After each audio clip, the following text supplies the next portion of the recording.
ওয়ালাইকুম রহমতুল্লাহি বারাকাতুহু। তোমরা সবাই কেমন আছো বন্ধুরা? আশা করি ভালো আছো, আমিও ভালো আছি। তাই আমি আজ তোমাকে দেখাবো গরুর গোশতের রেসিপি। তাই রেসিপিটা দেখার জন্য সাথে থাকবা অবশ্যই। আমি পেস্ট করে নিয়েছি, মশলা করছি, আজকে ছেঁচে অবশ্যই সাথে থাকবা। আজকে আমি হাতে মাখায়া গরুর গোশতটা রান্না করব।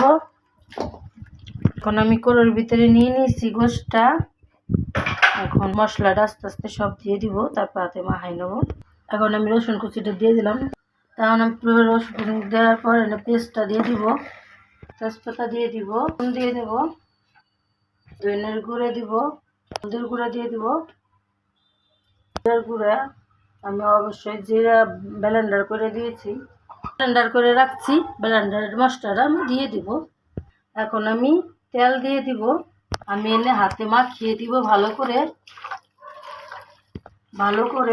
এরকম মাখাই নিবা গাইস।